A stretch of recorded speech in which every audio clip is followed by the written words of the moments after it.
Today's reflection on education determines itself to be the reverse of what it purports itself to be. What does it take to be a student in today's systematic education? The problem, I think, is from the students themselves. Couldn't they be more resistant? The whole educational industry is based upon a historic time. There are standards that no longer fit. It could be much less of a problem from the student's perspective. Generally, they are subjected into something that has been established. So you're saying that their commitment is not good enough? Probably. In a post-collapse society, the main goal is to get through, not to get at. The ideals of the educational industry has been set. Students could save their time and get through it to earn a degree and to go on and work. It is supposed to be a sojourn that shall pass. Which is to say, to be practical, be pragmatic.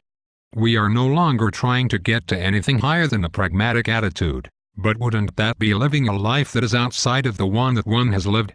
I mean, the need to conform demands a suppression of willpower to the point that we take somebody else's will to be our own.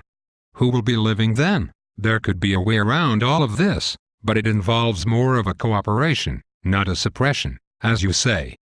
Cooperation means to work with, to work alongside with. Still, you're not answering my question. An average working man spends 1/3 of his life on education to get knowledge from a source that has been condensed and transformed into more stagnant, cooler concepts. There lies the thing of education, to remove anything that something is in, which is to say, to take it out of context, and to believe that that thing is good enough for study.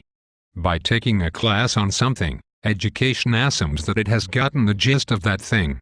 It is only through forgetfulness that we can recognize the things we learn in class as still an object of learning something that has long been removed from the theater of reality. Young men and young women now are trapped within this mist of interdisciplinary virtuality, life amidst of objects, with endless imitation, infinitely postponed. So what do you mean by living through? What do you mean by cooperation? Such is the rhetoric of death. Wow, that's a mouthful. I just want to say, there is nothing more to be said on that. There is no way one can take a pragmatic stance against what is thought to be said. Take the question of writing and teaching composition. What do you notice there? A lifelong commitment to various discourses surrounding the topic of writing that are far removed from the actual piece of work. We talk about virtues of writing, such as coherence, flow, clarity, audience consciousness, etc. In effect, what do they even mean? How do students go about being morally conscious about these major writing virtues? Well, to begin with, students need to be responsible writers. These writing models help to guide, or to soften the rugged path into writing. These virtues are there not to confine students to specific models, but as suggestions. That is actually a very good argument. However, it is only good for those who are uneducated enough to be lured into that stream of thought. If these are suggestions, I can either take them or leave them. Why is it the case when I write with these suggestions in mind, and produce a piece accordingly, I get good grade, and bad grades otherwise? You know what that systematic requirement does? It tries to put a control on style. On style.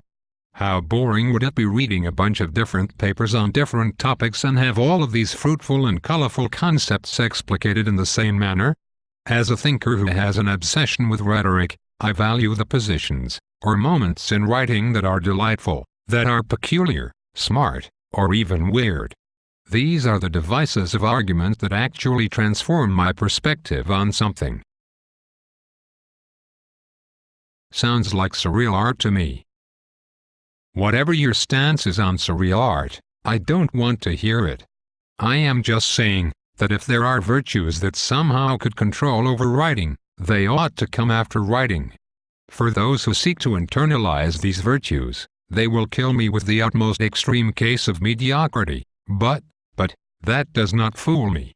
Your stance on surrealism does not hide your logic. The complete proliferation of writing styles is proving to be a madness of writing attitudes. none of which will benefit the reader. But you still have to read and complete your reading. Students get a grade for expressing their ethos, and because you have an ego too big to even alter your mind on the openness of ethos fabrication, you penalize writing for its lack of logic. Here is the entire pathos of your argument. You try to hypothetically help people by introducing them to virtues of writing, which are standards outside of writing, superimposed then and there. You know what you are doing? What you are teaching is structural acquaintance. Structures are tautologic. It points to itself. By then you have not taught how to live a piece of writing, but how to navigate a piece of writing so that it fits. In the end, whose interest does such a teaching serve? The only way to be acquainted with writing, as with music, is to get a feel for what it is like to write, or in other words, to get the tempo of writing, the sound of writing, the rustle of language and speech. To best serve the interest of the reader, is to ignore the reading, to regulate writing, to make it less and less of an event. Who are you to even do that? Your pathos does not hide your hypocrisy.